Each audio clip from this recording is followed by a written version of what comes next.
मानवा मानवा असा कसा तू वेंधळा, अगदी साध्या साध्या सुखा तुला नेई मरणाच्या धारा.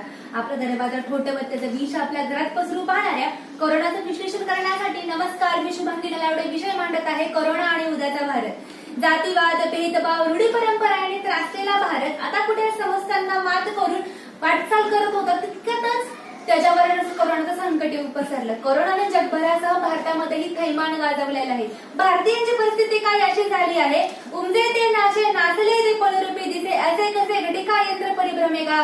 व अशा या परिस्थितीला तोंड देण्यासाठी आपत्कालीन जे कर्मचारी आहेत ते झुंज देत आहेत व त्यांना मला प्रथम नतमस्तक करून मी माझ्या मनोगतात सुरुवात करते. तुमची आमची पिढी जिने कधी पारतंत्र्यात राहिली नाही, जिने स्वतंत्रपूर्व भारतामध्ये अनुभवला नाहीये, ती ह्या महामारीला सामोरे जात आहे. या महामारीला सामोरे जात असताना असंख्य लोकांच्या मनात विचार येतात की आपलं काय होईल, आपलं कसं होणार, आपले चिमुकले तर वापस अंगणात खेळायला येतील ना, आपण त्याच थाटामाटात गणेशोत्सव साजरा करू ना, आपण वारी तर पंढरपूरला घेऊन जाऊ ना, आपण मनसोक्त तर कधी हसू ना, आपण IPL त्याच जोराने तर बघू ना, आपल्या उद्याचा भारत काय असेल, आपण एकत्र येणार ना, आपण कसं जगणार, असे असंख्य प्रश्न त्यांच्या मनात काजून मारून जातात व त्यांचा हृदयाचा ठोका नक्कीच चुकतो. परंतु मित्रांनो, उद्याचा भारत कसा असेल याबद्दल नक्कीच कोणी ठामपणे काय सांगू शकत नाही, पण आपण तर्क तर नक्कीच लावू शकतो ना. तसे नाण्याला दोन बाजू असतात, तशा प्रत्येक गोष्टीला दोन बाजू असतात, सकारात्मक आणि नकारात्मक. तसेच कोरोनाचे काही सकारात्मक म्हणजे चांगले व दीर्घकालीन परिणाम असतील, तर काही तात्कालीन परिणाम असतील. तर कोरोनानंतरचा भारत असं म्हटल्यावर मला नजरेसमोर प्रथमतः उभा राहतो म्हणजे स्वच्छ नीटनेटका भारत. आपले भारतीय इथे थुंकू नाही म्हटलं, मुद्दाम तिथे जाऊन थुंकणारे आपले भारतीयांची सवय, तसेच कळपामधून सुटल्यासारखे एकत्र येऊन गर्दी करणारे आपले भारतीय उद्याच्या काळात तशी त्यांची सवय नसणारे. कोरोनाने शिकवलेला धडा कायमस्वरूपी त्यांच्या लक्षात राहणारे व त्यांची विचारसरणी नक्कीच बदलणारे. कोरोना नंतरचा भारत माणूस म्हणून कसं जगायचं हे नक्कीच शिकणार आहे. तसेच कोरोना नंतरच्या भारतामध्ये नक्कीच माणसाला हे कळून चुकणार आहे की ऐसे एकमेकांसळे रोग उठती एक वेळ, ऐसे यास उपहारे केवळ दुःखे. एकत्र आल्यानंतर आपण रोगाला नक्कीच निमंत्रण देणार आहोत. दुसरा विचार केला तर कोरोना नंतरच्या भारतामध्ये आपल्याला सगळ्यात मोठी परिस्थिती म्हणजे आर्थिक मंदीला सामोरे जावे लागणार आहे. या आर्थिक मंदीमध्ये कित्येक कंपन्या ठप्प पडतील, त्यामुळे कित्येक रोजगार बेरोजगारीवर येतील, कित्येक लोकांची घरं बंद पडतील.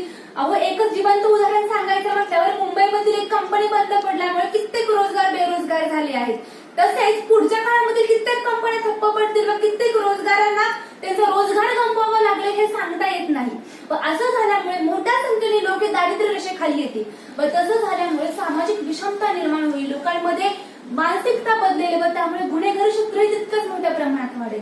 तर दुसरा विचार केला तर आपला देश इथं विज्ञान तंत्रज्ञानाचा खूप मोठ्या प्रमाणात वापर होत नव्हता, तर आता घरातूनच काम करा हे सांगितल्यामुळे खूप मोठ्या प्रमाणात विज्ञान तंत्रज्ञानाचा वापर होत आहे.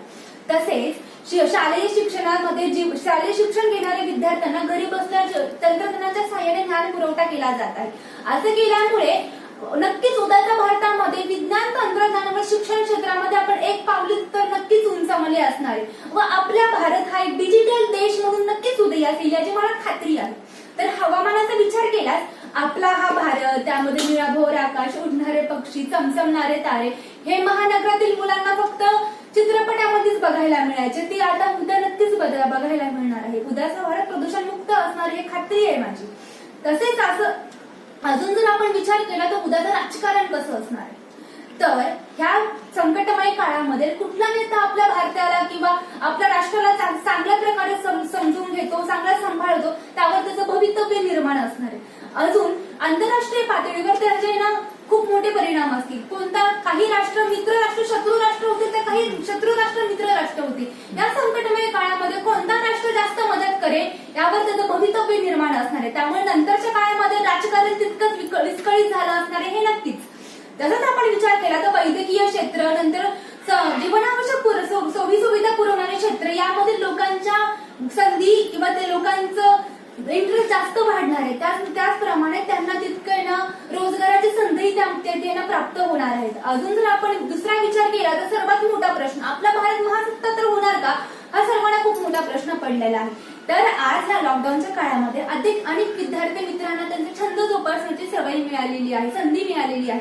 त्याच प्रकारे आज या काळामध्ये मोठे कंपन्या जरी ठप्प पडल्या असतील तर लघु उद्योगांना तितकीच चालना मिळाली आहे. ती जर चालना जास्तीत जास्त मिळत गेली व लघु उद्योगांचा जर विकास होत राहिला तर आपण नक्कीच काहीतरी प्रगती करू व पुढे येणाऱ्या आर्थिक मंदीला आपण नक्कीच सामोरे जाऊ. नरेंद्र मोदी म्हणतात तसे आपण स्वनिर्मित गोष्टींचा जास्त वापर केला तर आपला नक्कीच देश आत्मनिर्भर भारत म्हणून उदयास येईल.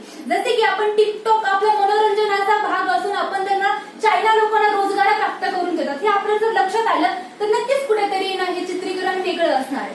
त्यामुळे आज आपलं जे सामर्थ्य आहे ते आपलं उद्याचं भवितव्य निर्माण करणार आहे. त्यामुळे तुम्ही विचार बदला, आयुष्य नक्कीच बदलेल. मी शेवटी एवढंच म्हणू इच्छिते की मीच माझा रक्षक. आम्ही भारतीय आहोत, आम्ही जिंकणार, आम्ही लढणार, आम्ही आमचं कर्तृत्व घडवणार, आम्ही आमच्या भारताला महासत्ता म्हणून उदयास आणणार. धन्यवाद.